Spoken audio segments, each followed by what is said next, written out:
Duckies and Dice Fiends, welcome back to the Chaotic Wholesome Talk Show. Sorry for the slightly late start. We had a few little tech gremlins, but knock on something that resembles wood. Should be okay. Hi, I'm Kay. I am one of the co-hosts here.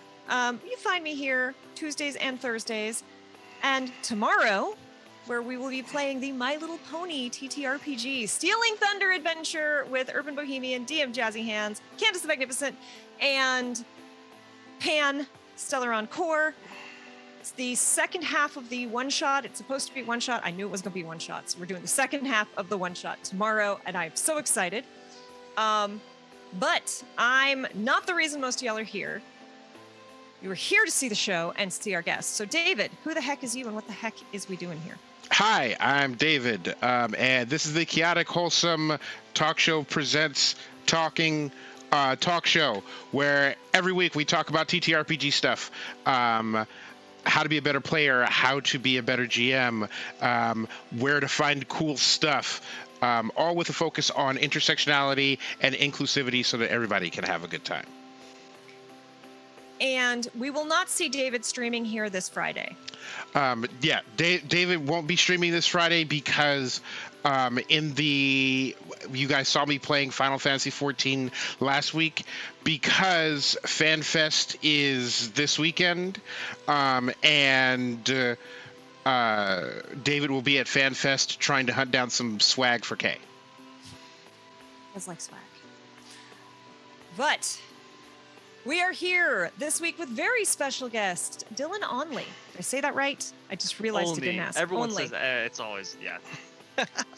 Dillon Olney, who comes to us from Critical Craft and is going to tell us all sorts of nifty things and ways and tricks to make your TTRPGs more exciting, more pretty, spruce up your actual plays. So Dillon, tell us a little bit about you and what you do.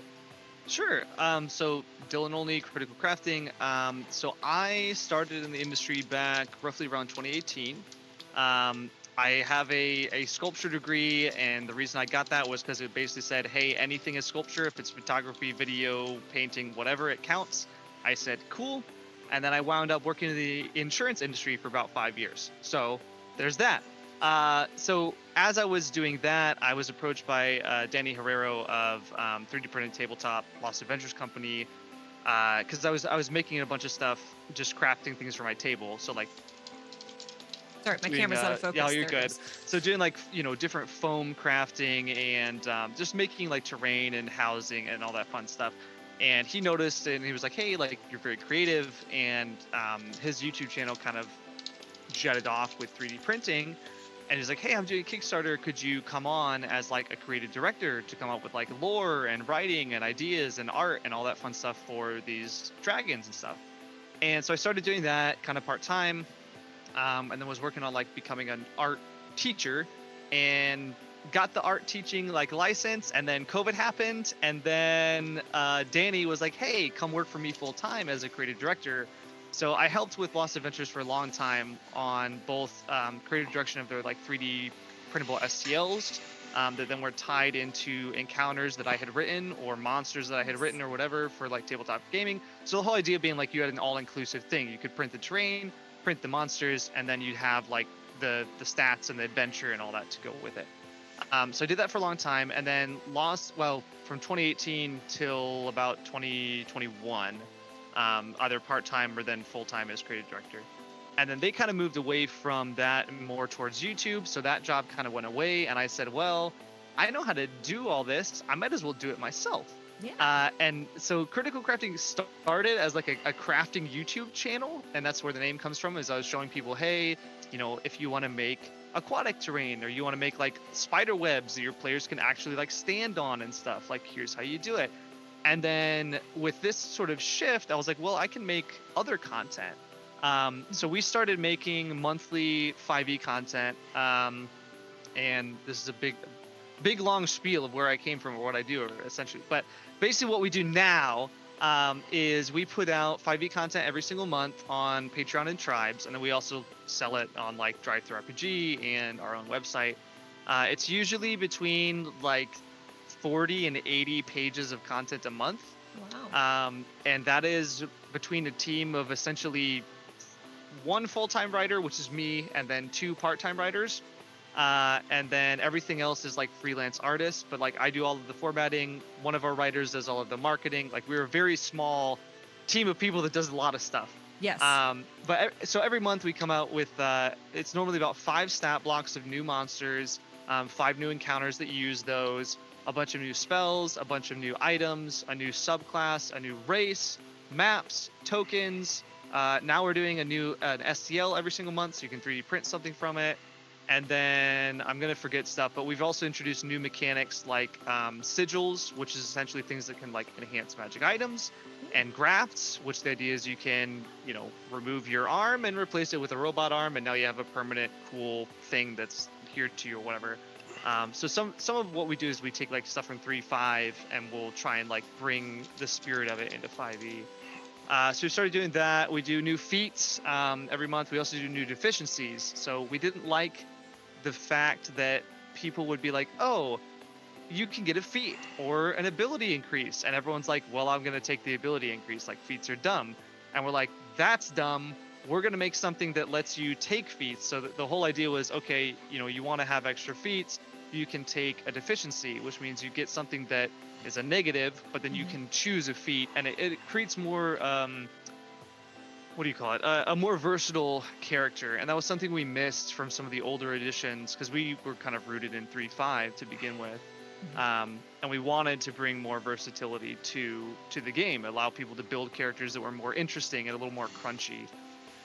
So that's big long gist of kind of what we do. We're moving into other things. So like now we're doing we're just starting on our, like, we just got the alpha prints for our Kickstarter book that we're going to be putting out probably in March. So that's the Mage's War, and essentially it's like technocratic people versus... Hello! OBS just said nah. Yeah, OBS just decided not to, OBS which just is said very nah. exciting. Always exciting. But yes, the last thing chat heard was the Mage's War. Yeah, so it's actually, again, I don't want to ramble on too long, but basically Mage's War was based on our homebrew game. So like before we got into, like, everyone on our team is basically just people that play D&D all together.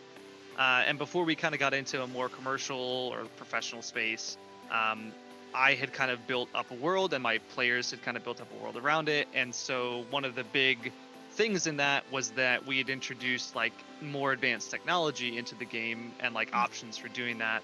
And then also like high magic stuff. So things like what we call epic level casting, which is like higher than 9th level casting. So like world altering spells and all this fun stuff. And we wanted to put that out for people. So like our Mage's War book is essentially a... Now I gotta check how many pages. we haven't released yet because we need to do a Kickstarter to actually like fund the printing and all that fun stuff. But like it's done. So it's a 178-page book currently. Nice. It is 3 months worth of content. So every month we're putting out, again, quite a bit of stuff. But yeah, the idea is to kind of introduce some new mechanics into the game, and then it includes a full adventure as well as, I want to say, how many encounters? 10, I think, encounters. Nice. And then 2 or 3 new subclasses. There's a ton in here. It's ridiculous. Well, I could read it off. 23 stat blocks, 49 items, 23 warps, which is another new game mechanic, 18 sigils, 13 grafts, 11 deficiencies, 10 encounters, 10 maps, 9 epic spells, 6 regular spells, 3 races, 3 subclasses, 2 templates. That's the thing I forgot earlier. We made templates so you can modify monsters to fit like a genre. 2 machines, 2 backgrounds, an artifact, lore and hazards, and then a full adventure. So that's what's in there. That's Not a small amount. Rogue Right. Warrior says the monthly adventures are fire. Oh, thank you. And Cheese and Kraken says I would give my left arm for a robotic arm. Yeah, so and that's what we're working on a lot. And chat, to put it into perspective, like Kay and I are writers. Kay has been a professional artist. 40 to 80 pages of content a month is a fucking lot. Like it's you get up in the morning and before you've had your coffee, you're in front of the computer making that work. I don't sleep much. That's Yeah. Well, Ooh-wee. this is the kind of like, Wow. you know, so it's not. It's we got quite a bit that's going on. But yeah, so we do quite a bit of work every month. We have artists that are all around the world that we work with on a consistent basis. A lot of that was like contacts that I made when I was working with other companies, and then branched out. But we have that we're working on. We've got like this little guy, our little pin. I don't know if He's you'll be able so to see. cute. So that's Gertie. I guess it's a she. This is Gertie, which is our little patissier dragon. I love her. So we did a release and we wanted like a cutesy dragon, and we're like, well, what would it hoard? And we're like, bread, like baked goods. And so we made a tubby little dragon that has baked goods. But then we said, well, to be more appealing, like to the masses, what can we make as a pin? So we did the same thing, but instead of like holding a little baguette, we gave her like a little gem. If you wanted her to be more appealing with her baked goods, you should have had her make banana bread. That probably would have worked out a little bit better. What is that? So we've got that going on. We've got like, I don't know if you can see, we got our STLs, which we've started up on. Kitsune. Yeah, exactly. Yep, Kitsune, which is the Legends of the Yokai release, and then we're also doing like little stickers and stuff, Nice. which are proofed for your car because now you can run around and stick them on other people's vehicles, and it's a good time. Rex So Verde anyway. said, by comparison, Arcadia magazine is around 40 pages a month. That is a lot to put out. Yeah. And the thing is, so again, I don't really know where the conversation is going here, but for us, like in our industry, like the PDF, like writing and art industry, it's very difficult being a smaller creator competing with someone like Arcadia, DM Dave, some of these other people that they have very large teams of writers. Yeah. For us, again, I'm the only full-time person. Everybody else is basically doing it either because they're a friend of mine or because, they're getting a little bit of profit from the company or whatever. And so they're just sort of doing it in their spare time, and being able to take all of that, written content, and then also getting the art and the STLs and the supports, and then formatting it, marketing it, putting together all the Photoshops to put it out there. Like that would be the big thing, because a lot of time people ask like, oh, well, how do you get to be a professional, and I'm like, a ton of work. Like honestly, that's the only way that I can put it. But we do our best. We try. We're every month we're trying to put out as much as we can, and we're trying to make it as best quality as we can. And sometimes Reddit is mean to us, and it makes me sad. But that's okay. The internet. That's can be a because rough Reddit place. is mean. Yeah. That's Like very it's not as bad as like the Something Awful forums. Because that's just when they mail someone to your That is house truly and Something you Awful. open your mailbox and someone punches you in the face. Like that's what. But Reddit is pretty mean, and like what I always tell people, and I've said on the show before, like if you're going to go into business for yourself, that means that you stop just doing the thing that you're good at, and then you move into doing all the other things that are a business. So you're an account executive now. You are an HR person now. Your marketing and social media. I was fortunate because I have my brother's in marketing. My business partner Cameron is very good at like doing social media stuff, which I'm not. I am a creative person. I'm an analytical person. I am not a marketing person. I'm like, you guys, you take it. I don't care. Like, go ahead and run with it because I don't have the time or the ability to do it, kind of a deal. And that, I guess, that's another thing. If you're doing a business or whatever in this industry, delegation is really important, which I've always thought was like silly, like when I was in real world jobs or whatever, whereas, well, we're going to delegate this to you. I'm like, yeah, because you don't want to do it, kind of a thing. But especially when you're small like this, it is very important. Yeah. We've been really lucky that we've had some really cool smaller creators and bigger creators, but smaller creators on. When we were talking with Daybreak Publishing, which again, they're a small TTRPG outlet, and they're like, he had some really great advice on, hey, if you want to go into business for yourself, if you want to make this hobby a career, like you have to know who you can work with. You have to be able to separate friend from coworker. And he's like, you have to know what you're not good at. You have to know what you need to be able to pay other people to do. And, you know, for him, it was like, please hire someone to do your layouts, because if it's your first one, it's not going to look good.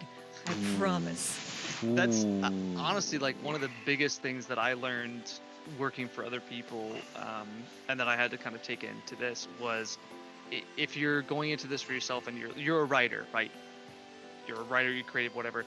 No one will ever look at it ever unless there's a pretty picture. Like that's just the honest truth. It has to have a great cover. It has to have art every other page or whatever to make people go, oh, like this is cool. Because otherwise you could have the best written content in the world and no one's ever going to read it because they want to see something that's going to like draw them in or whatnot. And I can't do that. Like I'm an artist, right? But I'm not a great digital artist, and it would take me way more time to learn than to say, hey, I know these digital artist people. I'm going to hire them to do this work and, you know, pay them as well as I possibly can. And then they create the content that we use every month kind of a deal. So. And yeah, the same is true. David and I do a lot of actual plays, and, you know, we are very fortunate in that we've had some truly incredibly talented and popular and well-followed people play with us and enjoy it. But especially when we have those bigger names on, I used to be a working artist. I can do decent digital art. I made the overlays that you see. I didn't make the drawings of David and I, wherever they are. But I took that and made the overlay. And for the bigger things, for the things that were like, this is probably going to draw attention, this is a big thing, this is for charity, we work with Domo K. We work with our friend Jason and have him make the overlays. Because the difference between a professional doing what a professional does and someone who is not a layperson but also not specialized in this doing their best, it can you know, it's like hiring an artist to do a thing versus asking your like cousin in high school who can draw. Right. Because don't get me wrong, cousin in high school can draw, and sometimes cousin in high school like nails it, but sometimes they don't. And you can't be mad at cousin in high school who draws, because they're your cousin in high school who draws, and that's the best they got. And like, you know, as a full-time writer editor, I've seen the reverse of that, where like you can look and be like, oh, this person, especially like when it comes to there's an avalanche of self-published novels on the internet. And unless like multiple people recommend me something, I'm not going to sit down and read it, because I'm going to hit an error on the first page and then stop reading it. Like people are like, well, what do I need an editor for? Like, I'm a writer, I'm a genius. And it's like, no. I had a client ask me once when I was writing for them. I said, you know, they hired me to write something. I said, yep, I'll write it. I said, do you have an editor for the content? They said, well, no, you're a writer. Aren't you supposed to do that? And I was like, oh, dear. We need to have a conversation. Because no, actually, I am not. So, and that's an interesting thing, too, in our industry, is there is a very big misconception a lot of times about what one person does versus what another person does. And you might end up like doing something that you're not supposed to. Like every now and then I'll be doing something for someone where I'm like, well, technically I'm kind of fulfilling a creative direction role that I shouldn't be, but I can't sit here and watch this go this way because that's just not my, like, I can't. This hurts. Yeah, exactly. Well, and I English major, writer, was a video game journalist for a while. So people are like, oh, so you're a journalist, you're an editor. And I'm like, I am dyslexic. Someone needs to read over my stuff, because I guarantee you it's full of typos, and I am the chemical composition of my brain is incapable of seeing them, because I'm dyslexic. I assume read, and I will just assume what is there, and it looks right to me. And you can tell me you misspelled this word. Cool. Tell me how I misspelled it so I can Control F, because even if you tell me, cannot find it. Right. But yes, hire an editor. Oh, I had an acquaintance of a friend who is now an acquaintance who put out a Kickstarter and misspelled the title of their project in the Kickstarter title. So the URL, and you can't change that. The project did not succeed. The Kickstarter failed. And forever, when you Google the name of the thing, the misspelled failed Kickstarter is the top thing that comes up. Yikes. Yeah, that is it is a special skill. So like my wife is one of our editors. So like if we normally the PDF stuff, honestly, I edit it because we're putting out a ridiculous amount of content every month, right?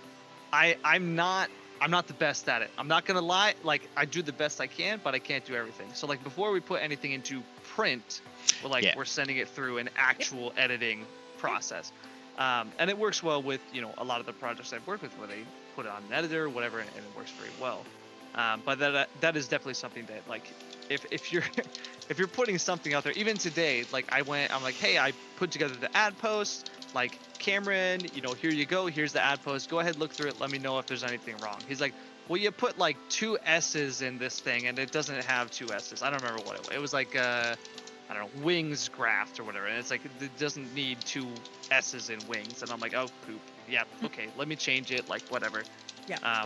But yeah, the cross-checking and editing, and honestly, like for me, it's like the least favorite part of what I do is editing stuff. I hate it. Like I'm a creative person. I like to write. I like to create and direct.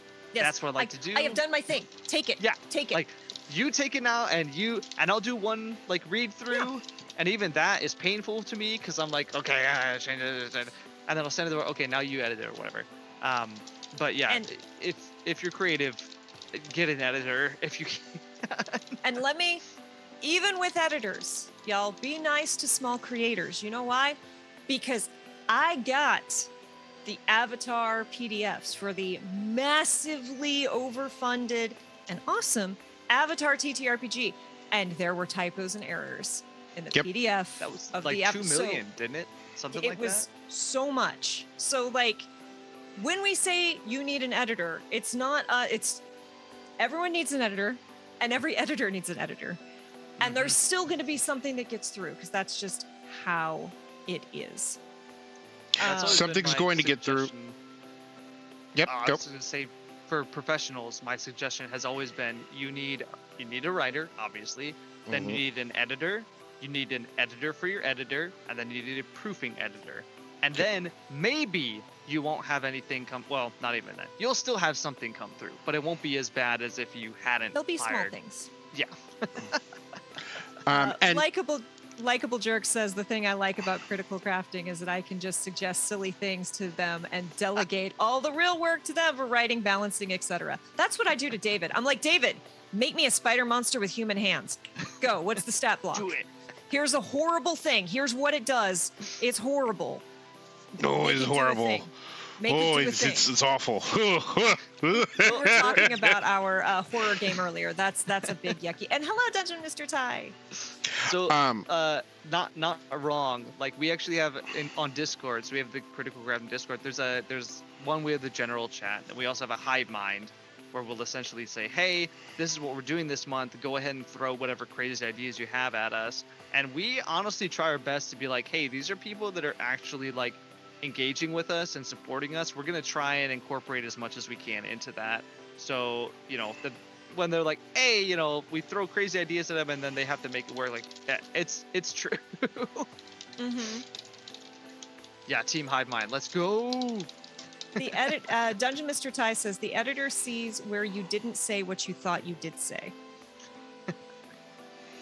And one thing that always sneaks through is double words.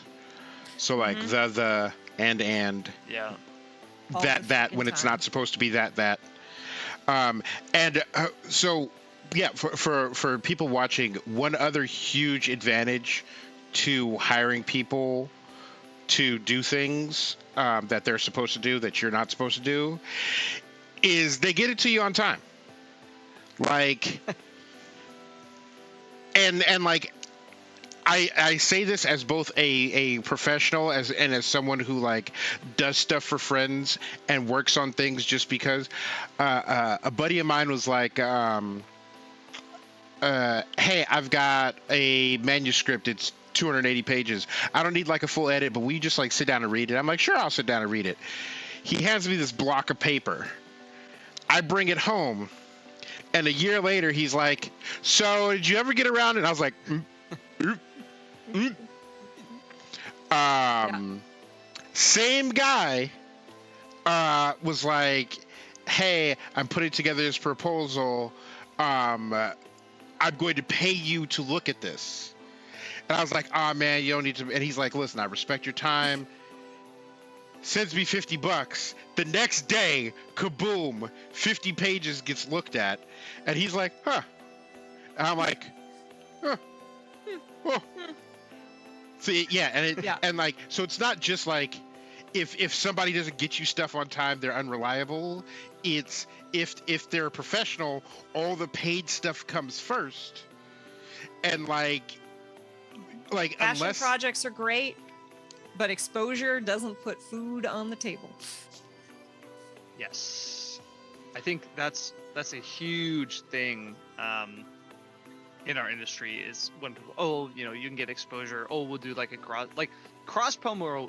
Cross promo is great, right? Yeah. Like we do cross promo all the time, and we do it with people that are much smaller than us, and we do it with people that are larger than us, because our idea is like there's room for everybody at the table, right? Like we want to support everybody that we possibly can. But there is a problem. I call it the "you get what you pay for" problem. Which is, we've had some artists or writers or people who have assisted us in the past or whatever, and if they're doing it because like, hey, I would love to, like, some people are great, like some people will do things and they love it and they're awesome and they'll work super super hard, but in a lot of cases, if you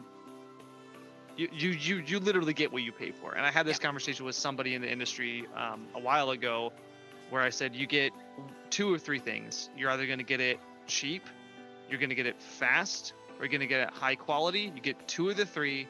You don't get all 3.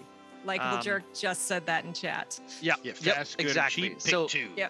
Yep, you pick the 2. And they said, well, I've always gotten all 3. And I said, then you're going to burn the people that work with you out, because that's just how it works. Like, you're not going to get it forever, kind of a deal. Yep. And that's something that's for us, it's very important that we try and treat the people who we work with very well. Like one of our big things is artist exposure, but not just like, oh, you're working for us for free. We're like, hey, you're working for us, we're going to pay you, and we're going to put you on our website, and we're going to put you in our releases. Like, because as an artist, I know how important that kind of a getting your name is. out there is. Yes. I don't think you know this, Dillon. I was one of the first 50 employees of DeviantArt. What? So I worked with a lot of artists, and I get very angry when I see artists like exploited. Yes, that's a big thing that we try very very hard. So like AI art, we're no. I won't even go down that path. But just regular artists, our big thing is we want them to be put in a position of like, how do I phrase this? Again, working for other companies. And I'd say we need to put our artists out there. We need to make them recognizable. We need to put them on a platform so that 1, artists want to work with us, and 2, they get the kind of respect that they deserve. And the comment was always, well, then we're going to hemorrhage our artists. And I'm like, okay, then we hemorrhage them. But they're going to send their up and coming friends to you. Exactly. And so like when I was able to build my own business, my strategy has always been put artists out there as much as possible, because you're going to build a relationship with them, and maybe they do work for you for less than somebody else because they know that you're going to help them get work, or that you've always been a friend to them, kind of a thing. But that is a huge thing, is that people think that, oh, by like telling people who's doing my writing, or telling people who's doing my editing, or telling people who's doing my art, that's going to mean that I lose them. And I'm like, well, if you lose them, then you didn't really deserve them to begin with. Right. Like, sorry, but that's just how it is. Well, and that's the approach that David and I very deliberately take to a lot of our actual play stuff too. Like if you look at our tables, again, we've been so fortunate to play with Gabe Hicks and Holly Conrad and Urban Bohemian and now DM Jazzy Hands. If you look at our tables, you'll see those bigger names alongside people who are incredible performers but are newer to the space or aren't as well known yet. And that's like hey, if you come and spend your time and effort and give us your talent, we are going to do our very best to put you in games with our biggest and our best. I'm going to do my very best to promote you, alongside all of the things I get to do, because your talent, just because you're not as well known doesn't mean you're not just as talented. We want to work with the people who are just as talented as the better known people we work with, because holy cats, the stories that these mixed groups have told are incredible. Oh yeah. And one thing that I've noticed working in music, is because I've done some freelance writing for musicians, is that if you talk to if you talk to a guitarist, they know 7 other guitarists. If you talk to a drummer, they know 12 other drummers. And you're like, why do these drummers all know each other? And the answer is they all pass each other gigs. Yep. And so, you'll go to someone and say, hey, I have a production of Repo the Genetic Opera. And it's Wednesday morning at 3 a.m. Can you do it? And they'll be like, I got to punch a clock at 8 a.m. I'm not, but I have a friend who works night shift at such and such who is not only free that time, but awake and practicing right then. They'll be perfect for that. Yeah. And you bring up a really important point. And it's really one of the things that Kay and I look for, when working with people, is like, you always want to reach up. Like, you always want to go, okay, there are people above me in the space. I want to get to know them. I want to work with them. But like, you also like, and I don't want to say like reach down, but like, you reach for lesser known people and try them, pull them up with you. And the best way to develop a community like a professional community, is not to go, I'm only working with people up there. It's to go, here's a group of people who are on my level. We're doing similar things. We like each other's vibes. We get along. Let's all do this together. And when I get an opportunity, I'm going to invite you, because you're going to invite me when you get it.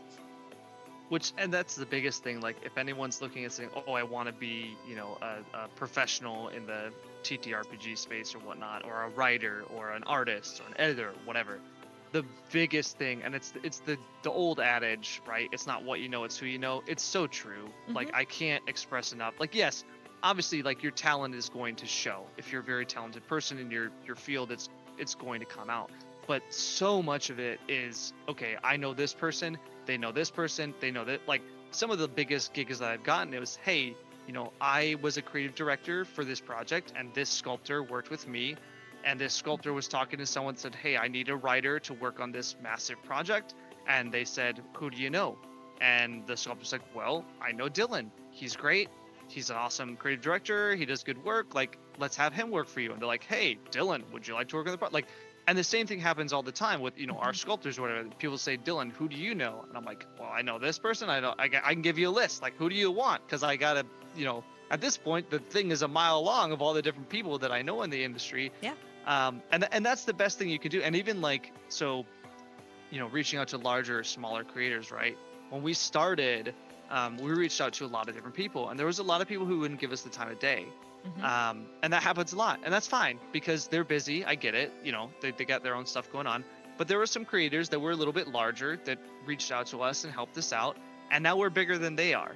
And now they're reaching out to us to help them out. And we're like, well, when we were small, you helped us. Of course, we're going to, help you out, kind of a deal. So, yeah.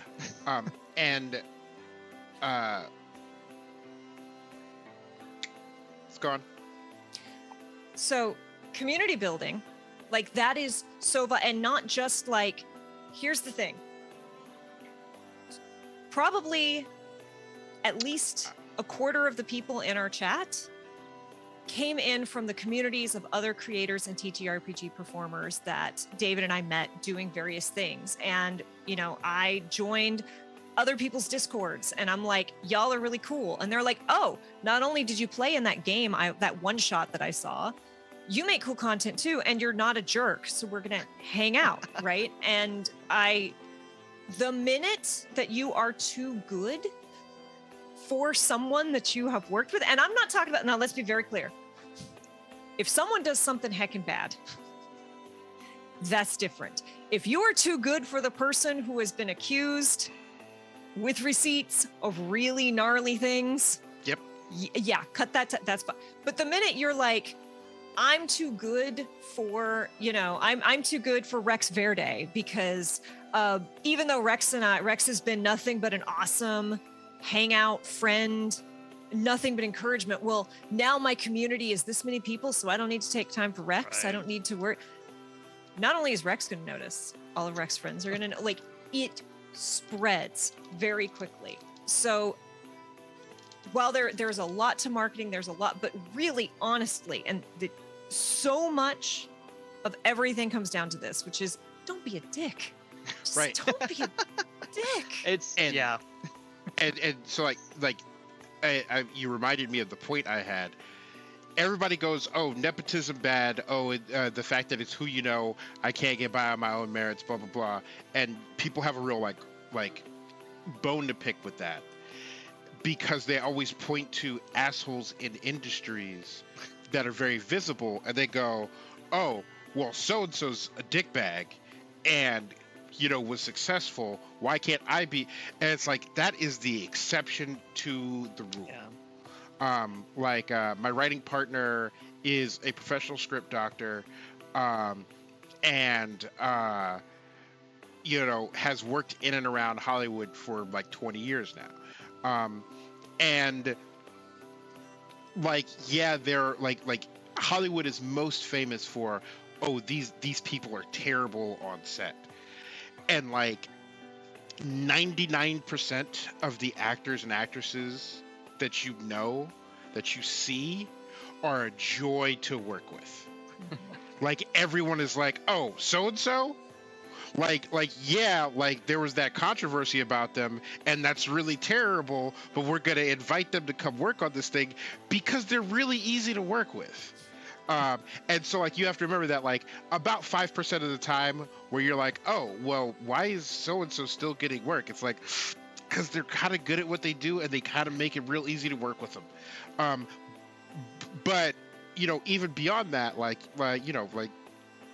shitty people who are prominent in any field are the exception, not the rule. Most of the people in especially in all of the positions around that star role, you see a film and your director of photography, your head of props, those people are nice people. You don't you could be the top billed actor and you're like, okay, well, they're kind of a dick. But most of the people in any industry are people who vibe together, who are on the same wavelength. And you see it in Hollywood too. How many times has The Rock made the same terrible movie wearing the same terrible outfit with the same terrible director? Because they like working together. And I know we got some Dimension 20 fans in here. If you've not seen Dungeons and Drag Queens, it is a joy. Ooh, go. It is a bunch of drag queens. But go watch it. It's a bunch of drag queens playing D&D for the first time, in full outfit, living their characters, reading each other, reading the enemies until Brennan breaks down. Brennan's yeah, okay, and then we're going Brennan cracked. They get to the very last adventuring party where they talk, it's the little after show where they talk about the adventure. And every one of these queens are everyone on this set is so nice.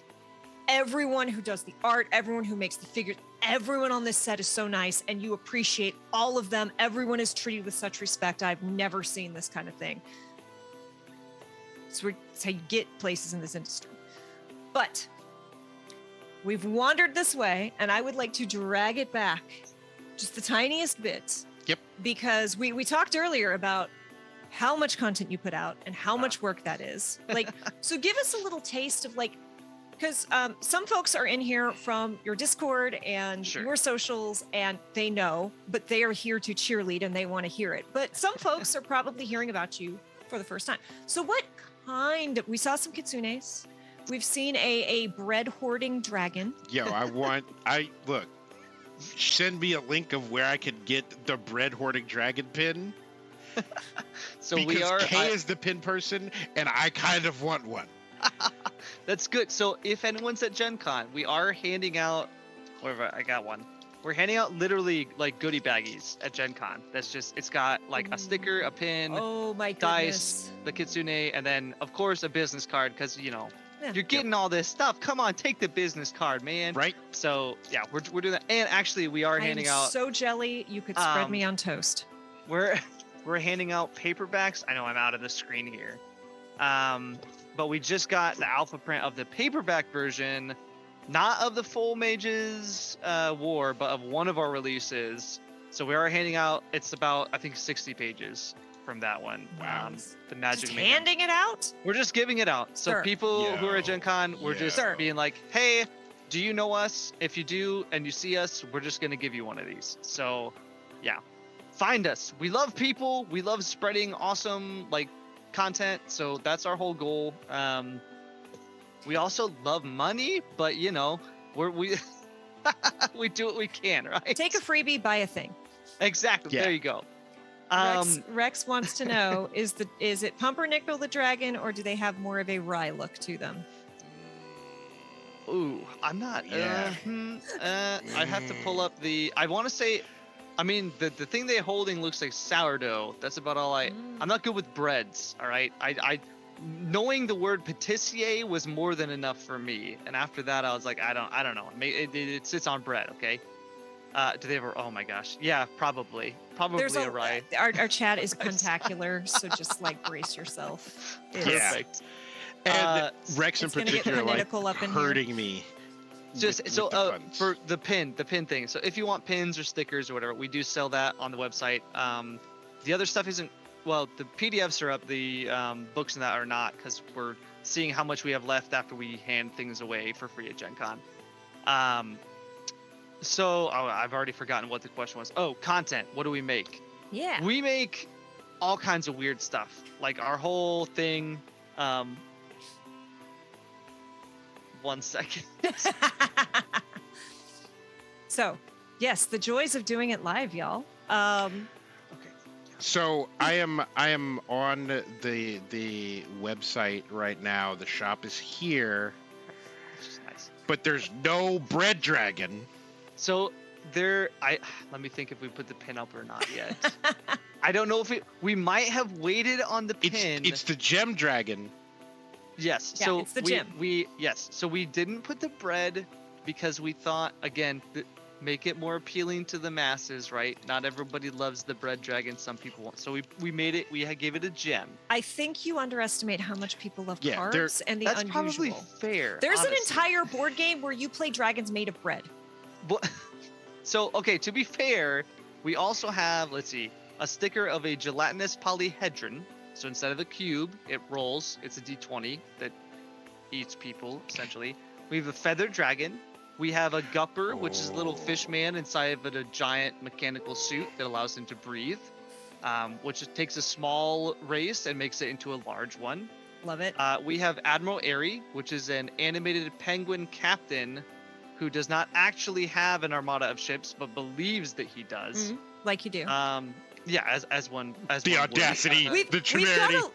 We've got a lot of interesting parallels, because in Godplane we had sandwinds, which were penguins that swed through sand, and they were terrifying. Like, Not, and that's then actually awesome. in one of our games, I homebrewed a gelatinous cheese cube. I love it.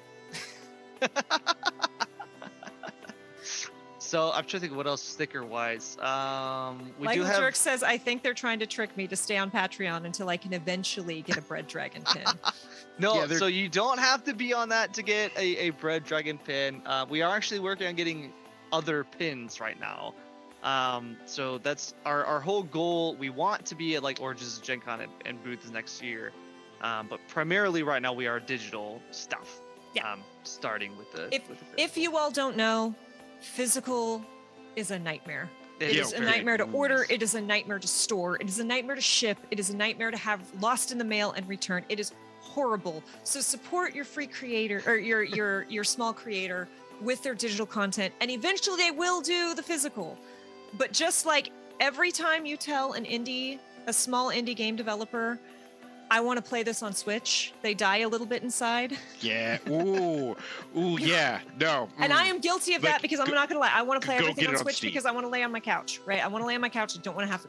I get it. I understand. I'm with you. I also want the dragon pen, but support your small creator with stickers. Are also easy. Stickers and postcards are that is the first step Yep. towards getting your small creator to make a pen that you want. And Also, y'all, every small creator that you know has some sort of physical project that they tried to get off the ground that died in the planning stage because So they that looked is- at the logistics and they're like, no. I that have is a pen problem. I have that's a- supported creators until I got the pen.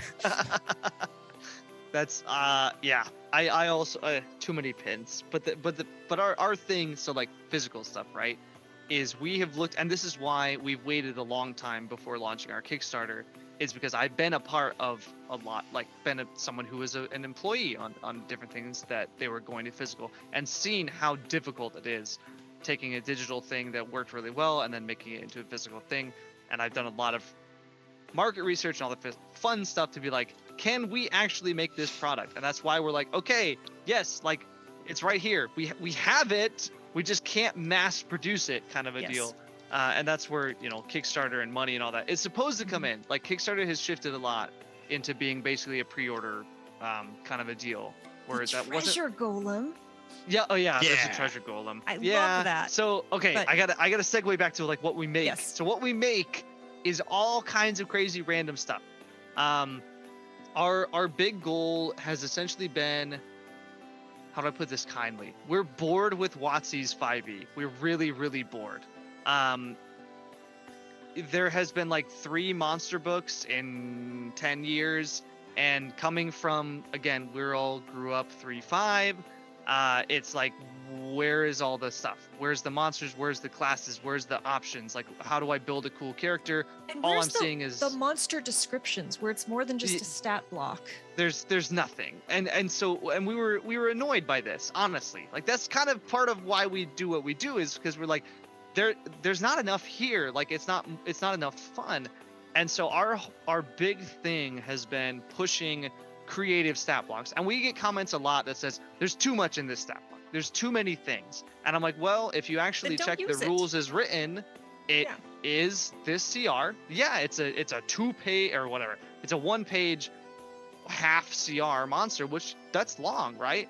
But Yep. I'm like, but it's still a 1/2 CR based on the rules, and it has all these cool things that you can do. And as a DM, like I'm primarily a DM, I'm the forever DM, right?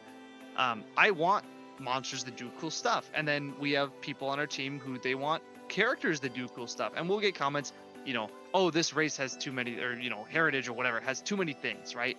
And we're like, okay, then don't use it. Like Yeah. that's fine, but like it still should be balanced. Like we've done a lot of checking to make sure that it works, and like yeah, so our whole thing is putting out what I would call slightly more crunchy 5e content. Not all of it is that way, but the JD found it in the majority store, is. David.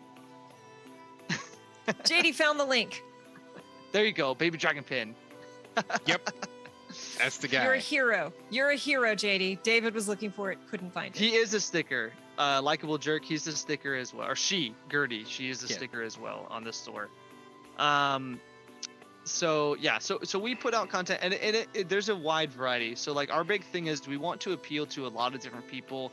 While we are a little bit niche in that our whole idea is being creative and making stuff that's a little bit different, we're also very expansive because of that. So we have everything from, you know, a baby little fat tubby dragon that cooks bread all the time, to a night terror whose whole thing is like creating a pocket dimension that it drags children into under their beds and eats them. Like we do everything. Like it's on all kind of spectrum. We've done we did cryptids, so we took like actual, well, real, I'm gonna use air quotes so people will be mad, but real life cryptids and turn them into monsters. We've done a whole bunch of, you know, subclasses in that. We do normally like Halloween and Christmas time we'll do like kind of a theme thing. So we've done like a gourd lord, which is a big pumpkin sort of creature that sings. We've done, oh my gosh, the big thing, templates. So like things you can apply to monsters to change them. So we didn't like that vampire spawn could only be humanoid. We're like, that's dumb. Why yes. not have a dragon one or a giant one? So we're like, here you go. Here's a template. Turn anything into a vampire spawn. So we've done a lot of work to try and make games more varied and fun and unique is our whole thing. There was a whole rant about why can werewolves only be, or were-creatures only be like humanoid? Where are the were-golems, right? Where's the were like giant folk? I don't want, Or don't giants. want. Which means it's going Like, in a no. dungeon somewhere. Hill's haunted. Right. Like the entire hill. And that's the thing Is. that we saw a lot with like from going from 3.5 to 5e. We're like, okay, where's all the cool stuff? Like, where did it go? Like, why isn't it here? Why has no one made this? Yeah. And Yes, and Rex, that's why were-goose. yeah, exactly. Like that's why we did it. Is we're like, okay, so like we've got a were-orca or were-whale. Technically, it's like you want to turn into a whale, cool. Like here you go. Here's how you can turn a monster into that. So like templates was a big one for us that we missed, and that's a lot of it. Is we just missed content that we had, and when we switched to 5e, and honestly, a lot of that was because for my job, I was doing a lot of 5e. So I was like, well, okay. I kept confusing the fact that now there weren't 5,000 skills. There was only like 10 or whatever. I'm like, okay, well, let's shift gears. So our like long-term goal, I guess, is bringing 5e more unique, a little bit more crunchy in some ways, and then giving people access to stuff that will make their games more fun. Like that's the whole point. Instead of, hey, here's a goblin, and even like our encounters, right? So like random encounters. You roll on a table, 1d6 kobolds attack you, and it's like, well, why? Why are there 1d6 kobolds here? What are they doing? So like our encounters are very much steeped in, here's a story, here's how to tie it into your campaign, and here's an encounter, instead of just you fight the thing, woohoo! Like, anyway. David especially pressed this on me early in when I was learning to GM, was like, every fight should have a reason. Yep. If the fight doesn't have a reason, then especially in 5e. Yeah. And also, I guess I will extend this to Pathfinder and Starfinder. It can be really slow. And look, don't get me wrong. David and I primarily work with narrative players, with storytellers. There are people who all they want to do are roll dice, do the math, and bonk things. And that's a totally legitimate style of play. But especially if you're trying to develop more story-based modules, especially if you are wanting to do actual plays, because let's be honest, I'm challenging chat. Do you know of one successful actual play which is really focusing on the math and the numbers, where the story takes a back seat to the crunchy mechanics? Yeah, I mean, that might be fun to play, but it's like baseball. It's like, it's fun to play, but you really want to sit and watch it? Going back to like, like developing more than stat blocks for monsters and NPCs and all that's really important, not just because like, okay, this is less boring now, but it gives the GM something to work off of. So like kobolds, like I'm glad you brought up kobolds, because you go, okay, they're like 1/4, 1/2 CR. They're weak. Like a normal human could punch one in the face, and then that's that. Like, you know, like much like kicking a toddler or whatever. Like, it's fine. But It's fine. look, Kicking Toddlers is not officially sanctioned or sponsored by Chaotic Wholesome Presents. Thank you. But what's great about like really digging into like the lore and like all the other aspects of them is one of the most important things about kobolds is where they live, their environment. They live in caves and they set up traps. And so you put 20 kobolds in a cave, like 20 kobolds in a field against like, you know, a level 8 fighter, they're going to laugh at that. 20 kobolds in a cave against a party of adventurers who are level 8, and suddenly it gets, especially if they don't have a rogue, it gets way more tricky. Like it gets it, and like if it just said kobold dragonkin, and then like, you know, here's its strength, here's their charisma, go, you know, attack unarmed 1d4 plus 1, then you're not going to, like, if you have no frame of reference, if you don't go into 5e or whatever system knowing about that monster ahead of time, knowing that detail about the kobold, that you don't know to stick them in caves and like build a whole thing, and that could trigger a whole storyline. Like, do they just live there? Are they protecting something? Are they worshiping something? Like, why are they in the cave? Like, asking why as a GM and a player leads to a whole lot of like interesting things that happen in your game. And so the more information you have on each thing, the more you can go, okay, well, this is why. Yeah. Rex just said it was an open field. Then the traps started going off and the kobolds disappearing into the ground like groundhogs. Right. But I had a thought, and then it ran away, I think. So I'm backing up very, very quick. And if you know, so part of the reason that I love monster stat blocks that have a lot of information, that have a lot of options, is because it makes it easier to modify them or make it more interesting on both sides of the screen. If you're a player, like we just did a thing where we threw some gibbering mouthers at people, but they were slightly altered. And one person is like, I'm pretty sure just from the script, like thinking to like, said that they thought this after the fight. You know, I was pretty sure that was a gibbering mouther. And then I saw the picture, right? And that confirmed. And then we're like, okay, but these things are happening as well. And they're like, maybe that's not a gibbering mouther, right? And for experienced players who've seen it all, that gets really exciting. And on the other side, as a GM at one point, I had a Warforged Druid in our Christmas one-shot who said, I'm turning into a dire goose and I'm using the crocodile stat block. And I'm like, yes, that is terrifying and correct. Thank you, Dungeon Glitch. Dire goose will live forever in my nightmares.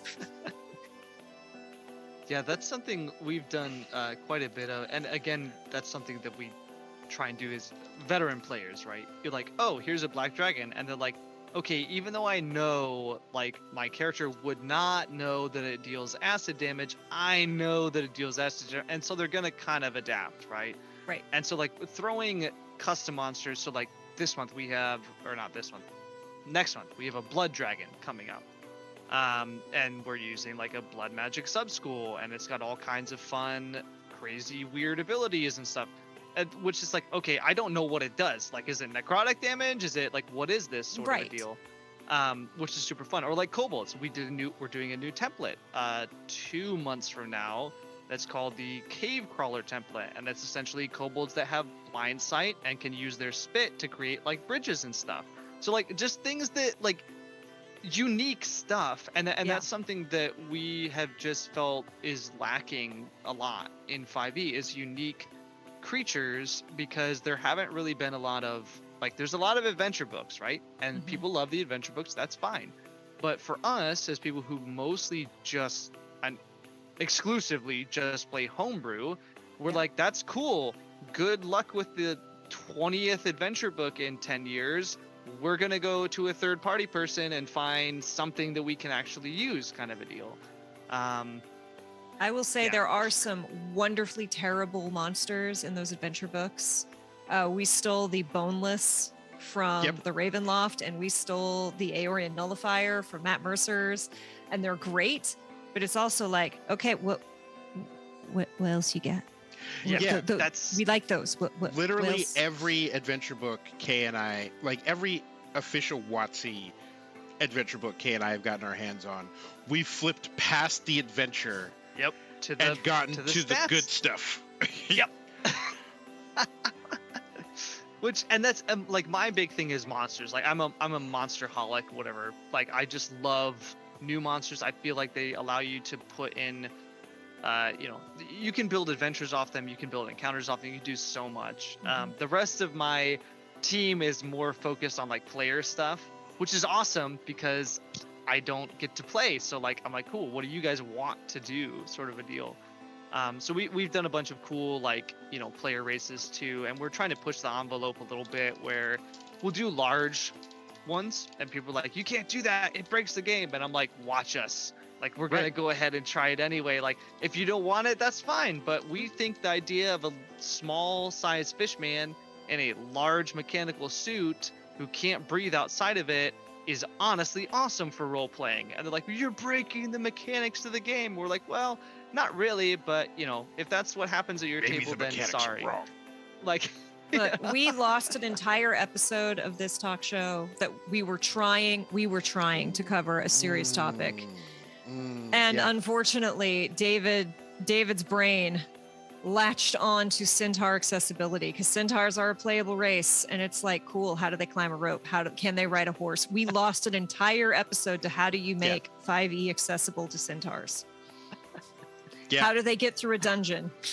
And Chad Didn't gave they us a lot of great They ideas. really did. I feel like they put I could be wrong. I thought they put centaur into Monsters of the Multiverse. Or am I thinking of Yeah, they're a playable race in 5e. okay, but they didn't cover the fact that they can Yeah, if you're in it, if you fall down a pit and the only way out is a rope, what does your centaur do? Which and that's Rex says, I'm not getting into this again. They climb at 1/4 speed. Fair. Okay, so that's the great and the terrible thing about 5e, right? So again, I'm rehashing 3.5. There was a rule for everything in 3.5, which was awesome. It was amazing. It was also awful because you'd have to look up, okay, what's the rule for the thing? And 5e is great because there's not a rule for everything. It's all kind of up to the GM's discretion, but it sucks because there's not a rule for everything, and it's all up to the GM discretion. And so I think for creators, walking a fine line between the two when creating like unique content is important, or at least for us. Like that's kind of what we're trying to do, is say, cool, we're going to walk a line between way too crunchy and way too vague and try and make those kind of mesh together, just like the centaur thing, which I probably wouldn't have thought of. If I was making a centaur race, I would not have thought, hey, okay, what do we do if they're trying to climb out of a pit on a rope? Or which is why we have things like our hive mind or whatnot that we're trying to get more involved in play testing and to say, hey, you guys forgot completely about this, because we're 3 people, you know what I mean? Like we're not gonna think of everything, and every time you put something out there, somebody's gonna break it. But Likeable Jerk just said, anyone who thinks critical crafting are breaking the mechanics should sit into the Hive Mind channel and see how much they're tempering the real nonsense being suggested. But yeah, how we swole lost is half the of- centaur? I mean, they always have amazing looking pecs, but how do they do push-ups? That's like the one where they show the kid version, like the child centaur, and it's like the horse can run it like when it comes out. But Oh, baby yeah, can't, the so it's just baby's like just a flapping. toddler like flailing in the background. You know. Yeah, you should have seen what happened when I think this, I don't remember if this was on stream or if it was only in Discord. There was a whole conversation about, can centaurs ride a horse? And there was Googling. I don't want to. I'm not touching. I am not so touching that much- one. We lost a lot of time to that one. Not touching that with a 39.5 foot pole. No, thank you. Not gonna touch it. I do not know. Well, okay, no. Actually, I do know. So rules is written. I believe they put centaur as a medium-sized creature. Yep. And a horse is large, which means technically speaking, yes. Rules is written. They can. Now, how that looks, I don't want to know. Right. I also, I think I didn't dig into it because at this point my brain just hurt too much. But like there are rules about mount, like, right. There's descriptions on mount. So it's a rabbit hole. Centaurs are a problem. I love them. I have yet to play centaur. I'm very upset. I also lost my mind when the Wild Beyond the Witchlight book came out, which I love. Wild Beyond the Witchlight is one of the only official 5e adventure paths that I will play as written. It is so good. It is glorious. And I'm going through, and it was, I had it. I hadn't read it. Like, when you get it and you start flipping through, and there is this centaur. It's a painted horse. If I can probably find this picture, actually. And she's a carnival worker, and she's standing there, looking sweet and sad, and this gorgeous centaur. And she's got butterfly wings on her human shoulders. Yep. And I'm like, yep. Oh, that was a whole thing. That was a whole thing. It's okay. It was explained. There's a good reason why the butterfly wings are on her shoulders. But I lost like half a day to ranting. When I opened that book and found, yes, when I found the like dandelion like knight with a bumblebee, I was like, okay, yes, like this good kind of a thing. Like, there's so many bog standard things out there. Like when there's something that's very creative, and again, I keep saying it, but like our whole thing is we want creative stuff. I don't care if it's dark. Like we have some very, very dark content, right? We have some really, really light content. But the whole idea is like, I just want stuff that's creative, that's going to make my players go like laugh or cry or be like, that's amazing. Like something more than just your average, here's another of the same thing that you've been doing for 10 years and go again kind of a deal. So like I love that. I love some of the Wild Beyond the Witchlight stuff. It, to me, was one of the best things that they've produced in a very long time. I have a GM who made the wonderfully brilliant mistake of allowing me to homebrew a 5e race. So I have a Vegetation Genasi Grave Domain Cleric. And I really need Vegetation Genasis or like a 5e version of Leshies to become real because I want to play a dandelion. I want to play a proper little fighter whose head is a yellow flower. Yes. With a little kitty nose. The best part about Kay's Plant Genasi is if you're a Grave Domain Cleric, you use blood to cast. Plant Genasis don't got blood. They have to. They know people are weird about it, so they just keep taking blood off their allies whenever their allies fall unconscious. That's honestly perfect. So we did a whole. Well, we did. Let me think. Two blood casting. So like one of the things we did was we introduced sub schools for magic classes, and one of them was blood magic. So like we did it in February. It was called Her Heart Beats for You. And it was a blood hag. Yeah, just let your imagination go with that one. So again, some darker content, right? So blood hag, who is basically using a drug to cause people to become addicted to it, to then convert them into horrible little bloodling creatures. So again, we go from little bakery dragon to now we're having a but it was great. And so like now we have a blood magic school sub school, and we're bringing that back next month for getting some Kaladin because we have more blood stuff, because why not, and yeah, all that fun jazz. But yeah, so it's interesting that you brought the whole blood use up, because a lot of that sub school is like some of the material components is the caster's blood. And I was reading it the other day when I was editing, and I was like, hold on though, because we've got like our Soma race, and they're basically a robot. How are they supposed to use the blood there? What does Warforged do? What does a Vegetation Genasi do? Yeah, and some DMs would be like, well, you can't do that. I would probably be like, you got like oil or something. Like, I don't care. Whatever it is. Yeah. Like, it's fine.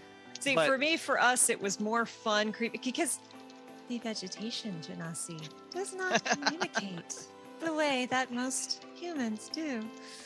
And so it was so much more like I sat down with the GM. I'm like, I am happy to use sap, but I think it's more funny Yes. that they have to just get blood from other people. It's Like and for that- our like- particular group and game, that is what I would like to do. And that's so fun too. Like that's the thing that I think makes like homebrew, we call it homebrew, but I'm gonna call it third party content so much fun is when you're like, okay, it has this thing, but I'm gonna like use it for a role-playing purpose, and including things that allow people to make a fun role-playing choice, which, you know, some of that is kind of going away with certain things that some of the larger stuff is doing, where it's all kind of very similar or whatever, where it's like everyone kind of does the same thing or whatnot. But like I like the idea of being able to make a conscious choice on your background or your class or whatever that enhances role play, rather than is like, well, everyone's a fighter, a human fighter, like let's go, and you're like, but can we have a little bit extra maybe? Yeah. Yeah, and again, going back to like monsters with like extra stuff, like every aspect of the game should have additional flavor, because like there's a thin line between flavor and mechanics. And like you could choose to be on either side of that line, and you want to give players and GMs the option. And like you said, with 3.5, there was a rule for everything, and there was like all this fleshed out stuff. So you could choose to be on. The problem is you had to dig through everything, and you had to know everything, and it was an encyclopedia. And you know, 5e went in the other direction, and some would argue it went too far in the other direction. And so it's a little plain. And you know, you could have there. We've talked about similar themes on the show, and we can continue to debate that. But in addition to that, like having the ability to go, I have a cooler idea than this. Yeah. And then implementing it. And like having just enough there whereby you could take it and run with it. Like for the last Christmas thing we did this whole chase mechanic. And that came about from a conversation that we were having with another friend of ours from our home game about how he in another game he was playing, they did a like Western chasing the wagon on horseback scene and like defending it, and this whole mobile combat thing, which you can't do in 5e. Like there's just no mechanic for it. And so Kay and I had to sit down and be like, okay, well, we got to just build this thing from scratch. Yeah. And build a chase. And what we've noticed over and over in people we've had on to interview is that we've seen multiple brilliant people build the same things for their games. And it's like when you have a whole bunch of seasoned GMs that are out here going, okay, this particular thing, I have to build something for it. And then you have, 5 of them who all come to the same conclusion that this needs to be built, then maybe it should be in your game. Yeah. So. Which is, sorry, go ahead. No. Finish your thought. I was going to say, which is, like, there's been an argument on, like 3.5 was too restrictive, right? But in the very beginning of the book, just like in 5e, it essentially says, do whatever you want. Like that. Yeah. That's literally the first rule of the game is, as a GM, change whatever these rules don't work for you, add whatever, to it, kind of thing, which has created an incredible amount of variant content and homebrew content. And it's one of the things that makes the game amazing. But that's all I got on that one. Hack and Slash Mini said, I feel like Spelljammer had so many places that required you to build homebrew rules that should have been developed by WotC. And I cannot. Yeah. David knows we'll be in a thing, and I'm like, and in fact, I'm going to reference D20 again. while they were playing, the drag queens are playing, they're in the giant final fight in Dungeons and Drag Queens. And the one character is about to get one-shotted, right? And the other queen goes, wait, I have shield. I want to cast shield on her.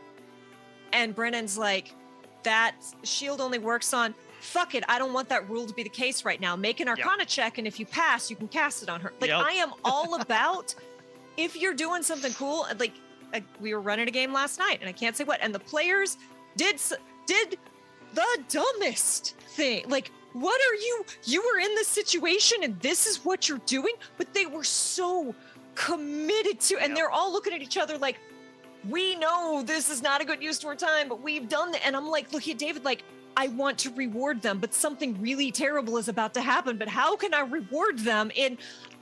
But if you don't have, especially I think for newer GMs who don't know the system that well, or a lot of times, especially GMs who are women or of color or who are on stream, there is a fear that if I don't know the rule, people are going to come at me. So there's a fear of, if I don't know the rule, so it's nice to have an encyclopedia of rules.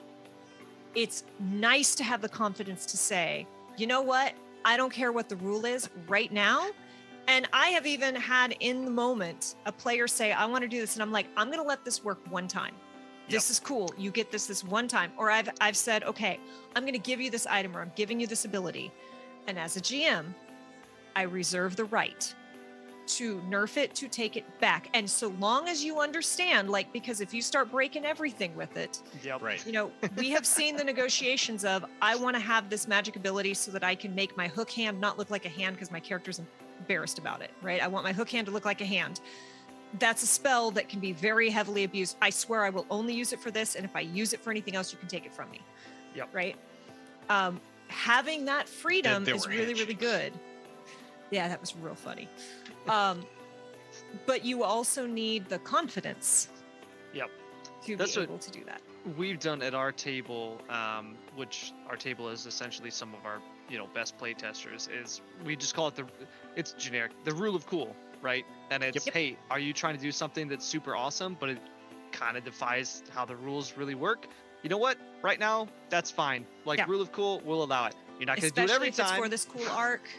If this is the moment where your character's stepping into the spotlight, take it. Exactly. But just know that next time I'm going to say nah. And if you try to say, well, I'm going to say, yeah. And that's the thing, is like being able to do that and say, like, hey, like, rule of cool. And I will say, a lot of times I'll say, like, this is not how the rules technically work, but it's okay right now. This one time, and maybe in the future if it's super cool again. Like, that's the only time this is going to work, because otherwise they're running around and they're doing all kinds. Well, they're already using the regular rules to do stuff that I'm like, how? What? I've never done that. I don't know which. Like, no one does. So best. Yeah, best did you know that you could cast levitate on the enemy? my favorite example from 5e of how the players use some of our content against whatever as a DM, right? Is we had a giant vampire spawn. He was meant to be like the big boss. So this huge creature, like, they've gone through all this stuff. They're supposed to, okay. And one of the fun abilities that the giant ones have is they can swallow people and then, like, dissolve their blood to, like, drain it instead of, like, sucking it. Okay, fun. The problem is the person he swallowed was also the party cleric, who was like, well, if I make this holy water and then I use, like, it was like the font of endless water or whatever. He's like, doesn't that technically count as running water and holy water that's coming inside of the vampire? And I'm like, oh, you son of a, I can't even. And I'm like, technically, yes to all the, and so he, like, one-shotted the boss but the thing, to me, I was like, that was amazing. Like, that is my favorite kind of session where it's like the party, instead of being like, we're gonna smack it until it dies, I'm like, how about we, like, do a little bit more than just that, and we think about, like, the role play and, like, thinking on your feet, using your terrain, using the things that are around you. And that's something we try, again, to build into, like, our races, our subclasses, our stat blocks, our feats, is like, we're not just like, hey, here's a bonus, or hey, here's a damage order. We're like, hey, here's something that's very specific to a situation. You can figure out a way to make it really cool for your game, kind of a deal. But Yeah, like that's when you create that adventure, when you create that moment where the players are going to be talking about it. Yeah. That's that's where I think the rule of cool is so important, because if everything is cool and lets it happen, right? Then you're just one-shotting everything. Like you're basically punching gods at level 5. And that's fun for 2 sessions. But when you get super clever and the GM is like, "You know what? Yeah, that's really clever." And especially, and this is my favorite kind of player, when they're like, "I want to do this." But then they go, "Okay, I just got swallowed by a vampire, and then I did all of this and the vampire exploded. And now my psyche's a little bit messed up from it. And I'm going to play that. Like, you gave me the cool thing, and I'm going to honor, I'm going to recognize that something really weird just happened and like carry that into my role play." That's the best kind of player. Thank you, all the players who did that. Like, I will let you rule of cool if you like punish yourself. I don't want to punish you, but if you're like, "I'm bending the rules, I'm gonna make it count." Yep. We, Kay and I have both encountered, and actually this happened in Godplane, where somebody just bamboozled their way through an entire mechanic we built. They're like, "We're just gonna skip it," and we're like, but, okay, roll for it. And they're like, "That's a 20," and we're like, ah. And like, on the one hand, like you spend all the time building this encounter, but on the other hand, you're like, you had a very cool moment where you just in that moment you broke everything in this world and bent it to your will. Yeah, Therefore, the barbarian turned into a ballerina. Right. And yeah. I'm so to this, angry happy. Yeah. Right. Yep. And it made it so that we put that mechanic in every other iteration, so that we could actually like see it in action. Yeah. So that people couldn't skip it. But it's also important, like connected to that, to have the confidence to not know. Because like the rise of D&D as we know it, and tabletop gaming as we know it, like the much broader appeal, happened during the pandemic. A lot of people have played only remote or mostly remote, but for those of us who played in like the before time, who sat at a table, every single table, at least once a session, there's been a conversation of, "Hold on, where's the PHB? Flip. Okay, here's the rule. Okay, here's what we're going to do." And like, and that's part of why Kay and I co-GM, is because Kay doesn't have to stop and flip. I can, like something will come up and Kay will be doing like the role play thing, and I'm just like, attack. I have to find this right now. And then, I can pass that to the players in like our group chat.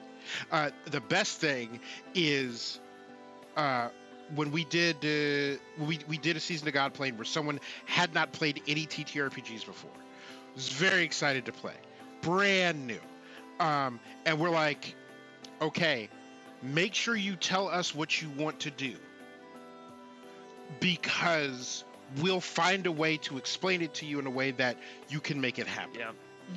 And so she multi-classed as a bartificer for her first. Right. No. Right.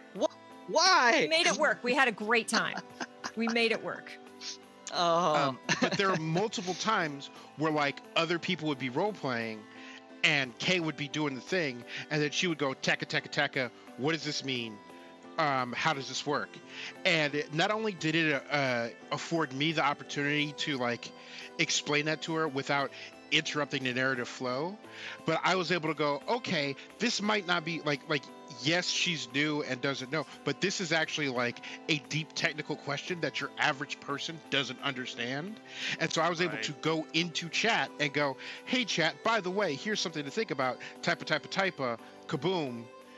And there are people who are like, "I did not know about that mechanic. I did not know about blank." And it's like, it's important to be confident enough to not know, because you never know when your question will open up things, and you'll never know like when the thing that you want to do, there's a like, I want to get up there, flip. Oh, there's a spell for that. And I think like as a DM or a GM, whatever you want to call it, there's a big impetus to keep the game moving, right? Like to keep things running, to keep it going smooth. Because otherwise, people sitting there and then someone's looking up a rule, someone else is going to get it on their phone, someone else is going to start eating the Cheetos or whatever. So like we've had plenty of times where I'll make a decision and I'm wrong. Like but the party's cool with it because we kind of made the agreement. Like Dillon's gonna call when there's a rule of cool. Dillon's gonna say, hey, this is what we're gonna do. And then the next session I might be like, hey guys, I screwed up. Sorry, such and such got murdered. That probably shouldn't have happened. But we're gonna move on, and they're all cool with it because that's just sort of the relationship that the group has, which is awesome. Being a player or being a DM and being like, the rules can get screwed up. We're talking about hundreds of pages of rules already. Like, it's just gonna happen, right? And if everyone's just, the big thing is if we're having fun, that's all that really matters here. Like that's the end goal of the whole thing to begin with. My friends over at Will Save the podcast, they started Will Save with all of them playing Starfinder for the first time, including the GM. No one had played Starfinder. And Starfinder, it's got some rules. And there are multiple times, and this is a podcast, so it was pre-recorded. They had time to edit it. And they specifically, multiple times throughout, especially the early episodes, were like, hey, last episode, we did X. We looked up the rules. That wasn't right. That shouldn't have happened. It happened then. It won't happen moving forward. Cool. Sure. And they have that conversation with each other and with the audience. And it was a really cool, thing. But we have been talking for quite a while. We have gone over how long we said we would keep you. So, chat, if you have any final questions you would like to ask or thoughts you would like to share, now is the time. Dillon, do you have any final thoughts or anything you would like to say? Anything we have not covered? I'm always a chatterbug here. Let's see. So yeah, if You're you guys want amazing. to, well, thank you. You guys are too. Let's see. So yeah, we're on Patreon, we're on Tribes, we're on Drive-Thru, we're on Roll20, we're everywhere. Instagram, Twitter, Reddit, TikTok, any place you look, you will find us. We have a bunch of free stuff too. So you can jump on our Instagram and there's tons of free content on there. I think right now we also have a free PDF on the website. I can't remember the code off the top of my head, but if you go to our Instagram, I know it's on there. And I think it's pinned. It says something like free PDF, and then it tells you the code or whatever.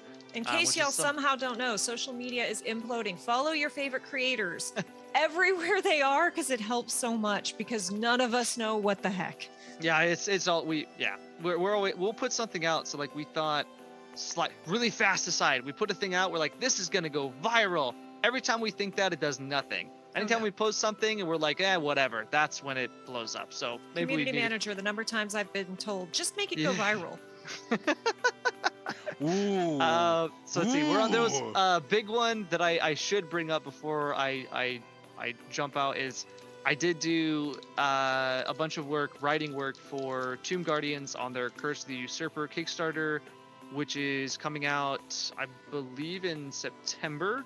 I don't know if I put a link in there. I've got a link though. I will send a link in this and then someone can grab it. That one is insane. It is a over 900 page campaign setting / adventure that I wrote, all of it. It's huge. It's insane. I'm sorry. Did you say 900?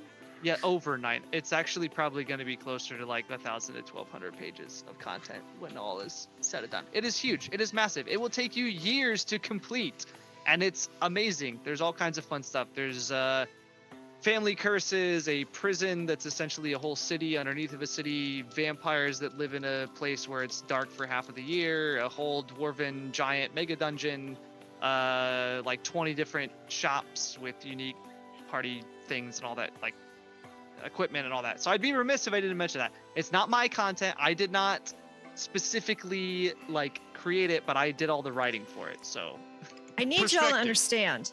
This is the player's handbook, okay? This is what, 317? Something like that? This is the My Little Pony. And it is 360 something. So double that. It's No. big. I think they split it. I think they split it into 4 books. So there's more than double. Three of them are 300 pages. 3 One of to them is 4 a little times over 100 this, y'all. pages. Yeah. This So is not It's big. What do I have for? So buy Curse of the Usurper and play nothing else for the rest of your life. Go. Right? Yeah, I mean, kind of essentially, and they have a bunch of other stuff. So like they did cards for like the items and spells and diseases and stuff, and then they did voiceovers that you can like scan with a QR code where it's like someone will read the like read aloud text, so you don't have to read it as a DM. They're doing minis, all kinds of stuff. So yeah, it's big, it's huge. I keep forgetting to mention it, so I'm like, hey, there's that thing too. It's a great time to mention it.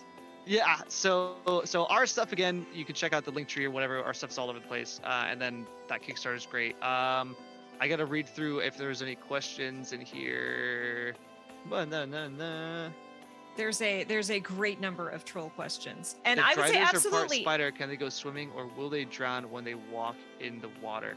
Technically, rules is written.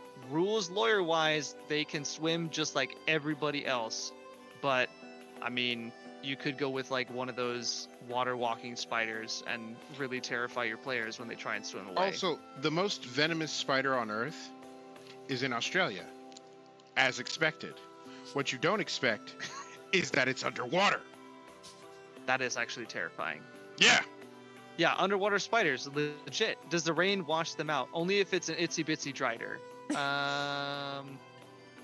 Let's see. What was that? Oh, I missed it. GeoCities. I don't know what that one is, but that sounds awesome. GeoCities? That was before Facebook. That was my Angel gosh. Fire GeoCities. Apparently, oh, God, yeah. I Oh. did. Yeah, now I'm showing. I'm my barely Making on me any feel of the old. new social Making me stuff. feel real old.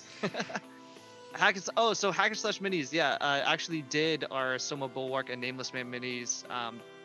They actually did a lot of our minis starting out, and they did some awesome work. So check them out. I know, Matt. Something deadly in Australia. I'm angry because the Australian possums are freaking adorable. And I don't understand how Texas got the terrible possums when we should have the adorable Australian ones.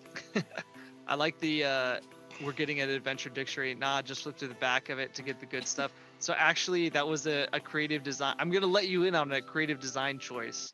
Was anything in it that has like a stat block or even like named NPCs, they all get stats in the very back of the book. So if you want them, you just jump back there and you get them, which is fun. So if you want to pick a fight with that little old grandma who's like making bread somewhere. Yes, exactly. It's like Street Fighter. You just walk up and you press X and it's like, let's go, let's throw these hands. If 3 mages cast Shrink and Large on a large creature, do the effects stack? As a DM, I would allow it because why not? I don't honestly know what the rules is written is on that one. My guess is they don't, but I don't care. I would totally allow that at least once. I would argue, Matt, the little grandma is secretly not a level 15 fighter, but a level 15 monk. We had an adventure where we made Miss Claus a monk, and no one was prepared. Oh, we did a Christmas adventure. This will tell you right here how my party operates, right? So we did a Christmas adventure. I think we put it on our Table Talk podcast at one point. And the whole idea was that everyone picked a random page from the monster manual, like just a random number, but it was from the monster manual, and you played whatever creature was on that page. Ooh, that's fun. Now, the whole goal of this story was to replace Santa with the Krampus. So go into Santa's workshop, kill Santa, and replace him with the Krampus, who is disguised as a cat that one of the characters was playing. In the end of the story, they ended up using sovereign glue to suffocate Santa Claus, which was not what I was anticipating. Yikes! That's my normal I party. love like them. they come up with the most disturbing. I love everyone at this bar. Yes, it's amazing. So anyway, okay, I think do rolling pins count as monk weapons? I mean, Now they do. you can't make an unarmed strike, but I'd allow that. Honestly, that's amazing. Yes. What's the Kinsai monks? You can Oh. pick just any weapon to be your monk weapon. There you go. Rolling pin monks. Love it. Someone I did not totally get what they didn't wanted for accidentally Christmas. break 5e making a Kinsai ronk. Yeah. Every day I hear that I've accidentally broken 5e, but it was broken to begin with, so don't blame me. It's fine. I created the character classes based on the personality. Like, how would a character this hecked up? Like, what's their history that got them to, oh, yeah, this makes sense. Oh, no, it breaks. By level 6, they're a monster. Rolling pin monk's the natural enemy of the bread dragon. I do believe we gave the patisserie dragon a rolling pin as a weapon. I'm pretty sure, and we included the rolling pin in the art. Just, you know, they could do like a duel with rolling pins. How does she feel about cats? Because they spend a lot of time kneading dough. That is a good question. We didn't include cats in there. We did a lot of stuff on how they make bread and love cooked things, but nothing about the cats. I should have thought about that one. Croissant dragon. Yeah, basically croissant dragon. Yeah, Rex says someone did not get what they wanted for Christmas. No. Just the horrific suffocation of Santa is Yes. going to live with me for a while. The craziest thing about that is, like, to me, one of the more fun things is having a session where everyone was playing really weird stuff. So like, because it's all random pages, right? So like one person is playing a lich and the other person is literally playing like a CR 1/8 cat. And like they're all fighting the same thing and like trying to like, and like one of them was playing a talking horse, one of them was playing like a bugbear or whatever. So like completely weird, like someone's a CR 20, someone's like way down low. But it was honestly, it was so much fun. And I did the same thing with my brother and my dad one time just for like a one-off. And was like, one of them rolled like a twig blight and the other one was a cadaver collector. So like, it was just ridiculous, the like power dynamic of the whole thing. But yeah. So, okay, I think I've rambled enough. Yes. If you guys... Thank you, as always, chat. You were incredible. I warned Dillon that, I mean, just our chat alone excels at both derailing and making it better at the same time. And then, Dillon, thank you for bringing your community over because you all were wonderful. Thank you for joining us for this chat. This was such fun. David, I believe, is going to drop us links one more time to all of Critical Crafting's goodness. Thank you for joining us. I am Kate Purcell. I have been one of your co-GMs. I do video games by day and TTRPG stuff every free chance that I get. Find David and I here often with special guests every Tuesday, except for this coming Tuesday, because David is going to go to FanFest and play Final Fantasy. And, yes. You know. So David will not be here. However, most every Tuesday you can find us here. You can find me every Thursday playing Pokemon because I have to catch them all shiny. It's a problem. Don't be like me. Please, I'm begging you all, if you want to see Chaos Incarnate, please come on by tomorrow at 5:30 Eastern. That's 2:30 Pacific for My Little Pony Stealing Thunder, where our four pony pals have to go find the missing Rainbow Dash in the Everfree Forest. It is chaos. It is four friends meeting for the first time. They have all been pen pals and now they're meeting, and it is just bananas. Really incredible performances by Candace the Magnificent, Pan Stellar Encore, Urban Bohemian, and DM Jazzy Hands. And then Sunday is the final episode of my Girl by Moonlight over at Taverna on YouTube. So come join us for the season finale of my wonderful Thembo time traveler who has no business trying to fix the world. Yeah. Ooh, yeah. Yes, that's quite the time. Yeah, Kinley. Yeah. And then this is the weirdest thing to say, but every third Wednesday, you can find me over on the initiative order playing Chalice, which is a homebrew horror game, and Burton's just good folk. Very, very unlike most of the folks I play. And then, is it this Wednesday? I think it's next Wednesday, is the season finale of the Emergency Power Podcast, which is our homebrew Starfinder game. Come see my disaster space queer being a disaster space queer. If you like to binge, it will all be up as of next week, so you can dive through all of season 3. You can hop in at season 3. We had 3 new cast members join, so there's lots of recaps to get everyone caught up. So come play Starfinder with us. Thank you all. That was a whole lot. Sorry, y'all. It is a busy season right now. David, who the heck is you and what the heck is you doing? 1 second. I don't have enough brain to... Okay, so hi, this is the Chaotic Presents Wholesome show talk thing that we do every Tuesday, where we tell you, we talk about how to be a better GM, how to be a better player, where David tries to convince Kay that Burton should invent the tractor, all with a focus on intersectionality and inclusiveness so that everybody can have a good time. And Dillon, close us out. What's your biggest? We should follow you all on Crit Crafting on Twitter, which is the only thing I will ever dead name. So we're on Twitter. Our biggest platforms would be Patreon and Tribes. We have our website, Instagram. Again, honestly, if it's social media, we're there. So I'm sure there's the LinkTree somewhere in here. So check us out on there. We've got free stuff. Again, we're posting almost every day some free content for 5e. And then a lot of times we also do free PDFs, so like 40 to 80 page free PDFs. And if you want to help us out and help us keep making stuff, that'd be awesome. Join the Patreon, join the Tribes, or just buy some stuff on the website. And thank you so much, chat. Thank you. I don't think I have. Let's see. Hold on. Just double checking. Thank you to our first-time chatters. Thank you to Ribbonanza for all of the redeems. Thank you for Runic Warrior for the redeems. Thank you all for hanging out. Again, we will be here every Tuesday, except for this coming Tuesday. Be kind to yourselves. Be excellent to others. Thank you all so much, and have yourselves a great evening.